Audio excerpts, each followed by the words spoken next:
Good morning, everyone. Steve Ankerstar here, and thank you so much for tuning in. Allison has the day off, and obviously you can see that we are on the road this morning, and you're probably picking up some background noise. I apologize for that ahead of time, but I will make this quick. I did want to get an update out just because yesterday was so heinous. I know you saw the presentation last night.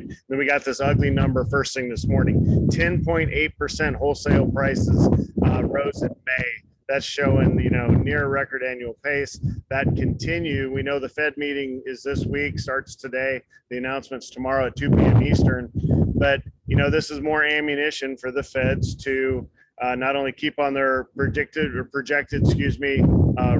interest rate raise of 50 basis points, but maybe even go to 75 basis points. So it hasn't really affected the market this morning because yesterday's sell-off was so horrible. But it did take the wind out of the sails this morning of the market. The futures were up. Now everything's about even just after the open here.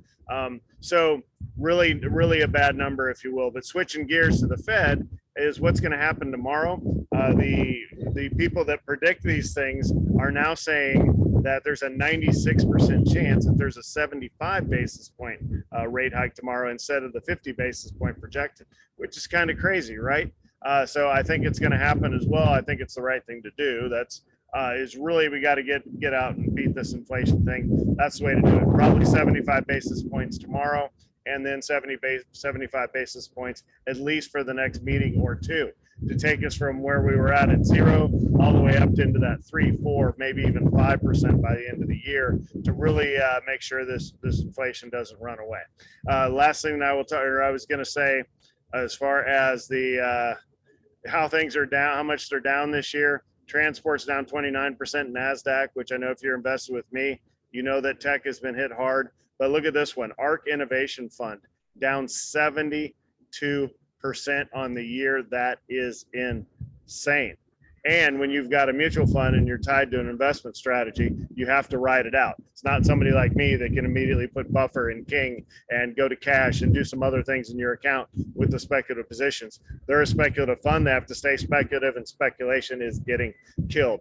Lastly, I want to talk about the crypto winter that's out there. Coinbase laying off 18% of its workforce. The crypto winter started this weekend, basically, and the selling has continued. Bitcoin's right around that 21,000 mark. Which is right where Michael Saylor said his company MicroStrategy is going to end up in margin call.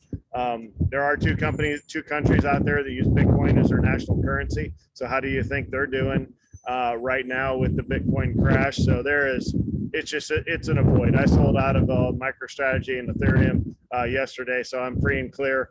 Sold my last remaining position. I had one client had Coinbase at their request. We talked them out of selling that this morning, but really you need to get clear of the crypto. And there may be a time to move back in, but I could see a Coinbase rolling over. I mean, I really could, because things have fallen so far so fast that it might get pretty ugly out there. So crypto winter, that was their term. It could be even uglier than that. So, all right, that's all I've got for the today's show. Sorry for being on the road. Sorry for the.